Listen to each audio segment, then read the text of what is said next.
Pessoal, gravando um trechinho aí da aula de insuficiência cardíaca aguda, tá? Uma doença, uma síndrome extremamente prevalente nas emergências e nas UPAs, né? Então, nós estamos falando aí de uma doença, do modo geral, da insuficiência cardíaca atinge a 1 a 2% da população, e na população aí acima de 70 anos, podendo chegar aí a 10% da população, né? E é uma doença que tem uma sobrevida em 5 anos, podendo chegar aí somente a 35%. Então, podendo corresponder aí muito mais que os cânceres graves, né? E também é uma doença que é responsável por 190 mil internações ao ano, né? As causas mais comuns da insuficiência cardíaca aguda é a isquêmica e a hipertensiva, né? Mas na região norte, a insuficiência cardíaca mais comum é a doença de Chagas, tá? Mas a insuficiência cardíaca aguda, então, é uma falência cardíaca de início rápido e agudo, onde o médico tem que agir de forma imediata, tá? É aquele paciente que tem baixo débito ou congestão, tá? E a insuficiência cardíaca aguda, ela se divide em crônica agudizada, aquele paciente que já vem com insuficiência cardíaca, já tem um remodelamento cardíaco, já tem uma alteração das pressões de enchimento, né? E já tem uma alteração diastólica desse pulmão que causa aí com qualquer mecanismo de descompensação pode causar um edema agudo de pulmão e vir a causar insuficiência respiratória. Outra causa aguda, nova, a gente está falando de causas momentâneas, ou uma alteração, um infarto agudo de parede anterior grave, uma descompensação hipertensiva, alguma alteração aórtica aguda, grave, né, uma tacoxubo e assim por diante, tá? Então é uma descompensação aguda grave. Já a insuficiência cardíaca crônica, aquela de consultório, aquela que a gente maneja com medicações via oral, e aquele paciente que vai para consultório. Geralmente esse paciente da emergência o mais comum é a crônica agudizada, responde 40 a 60% dos casos. Depois vem a insuficiência cardíaca aguda nova, com aí 20 a 30% dos casos, tá ok? Vamos passar então. E a fisiopatologia dessa insuficiência cardíaca? A insuficiência cardíaca, no modo geral, ela tem fatores neuromorais e fatores adrenérgicos.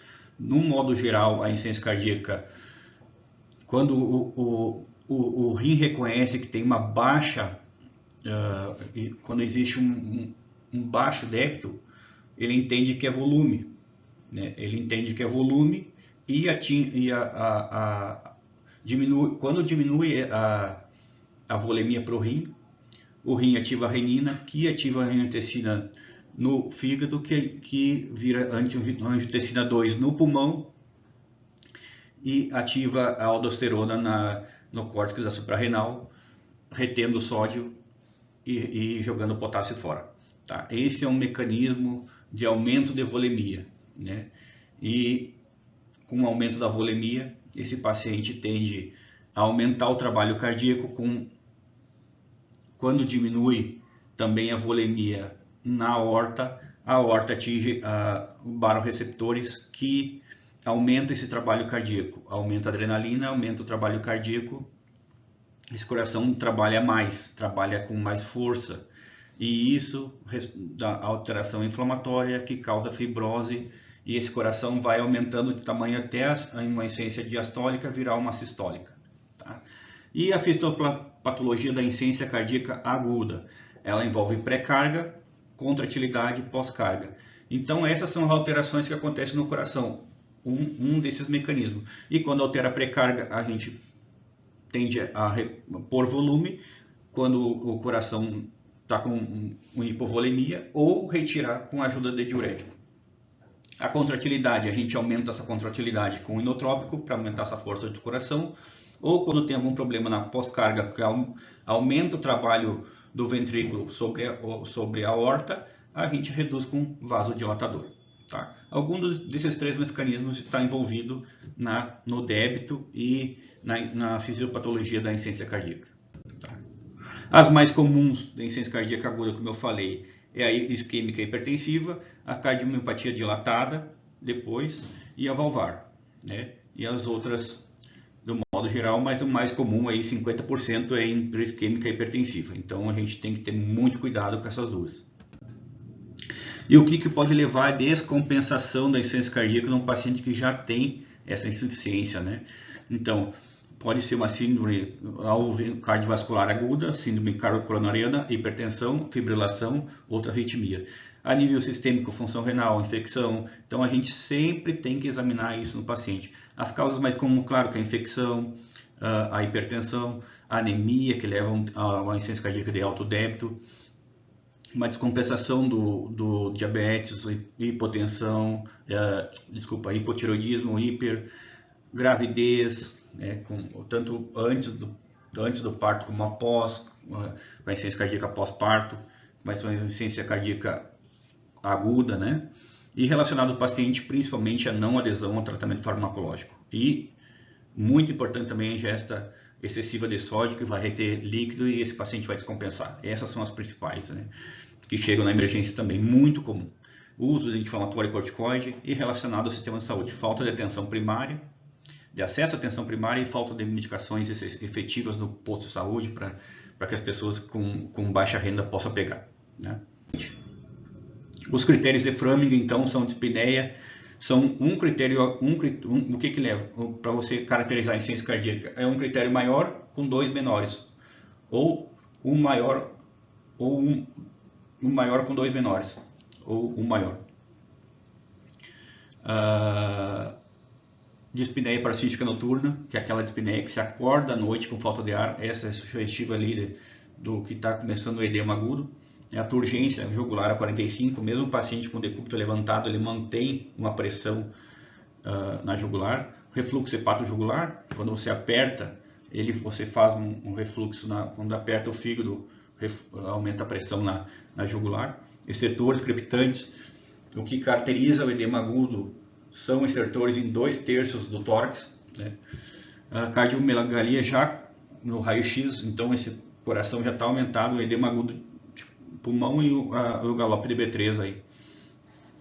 Tá, os critérios menores: edema de tornozelo, tosse noturna, dispneia aos mínimos fortes, derrame pleural e taquicardia.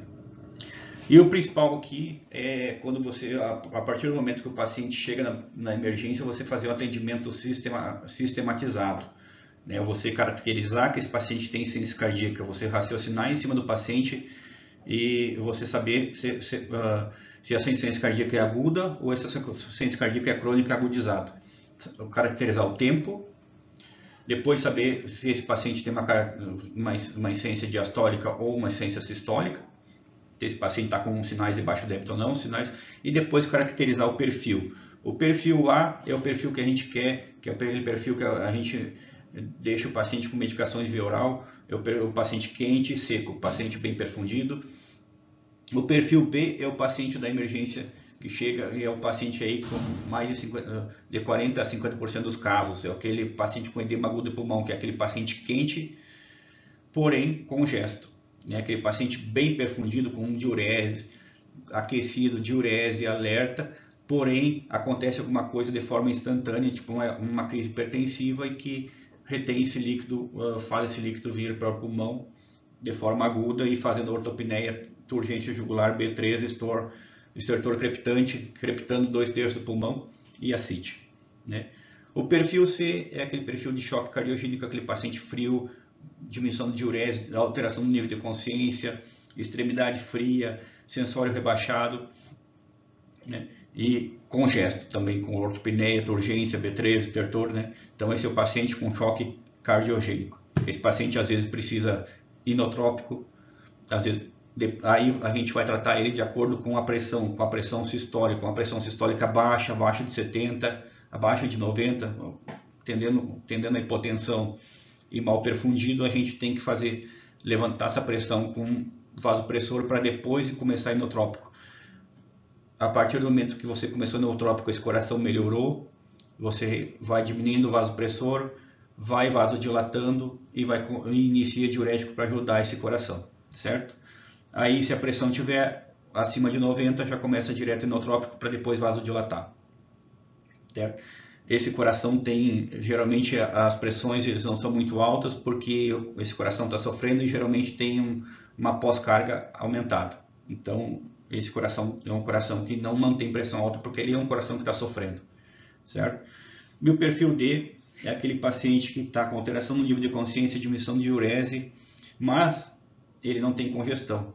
Aí você tem que estar tateando o volume, fazendo alíquotas pequenas para esse coração não ficar congesto, e a partir do momento que você repõe volume, melhorou o débito, ou se não melhorou o débito, aí você inicia inotrópico, tá? Esse paciente tem que ser muito bem avaliado. E esses são os perfis, e é assim que a gente analisa o paciente à beira-leito, tá ok? Muito obrigado.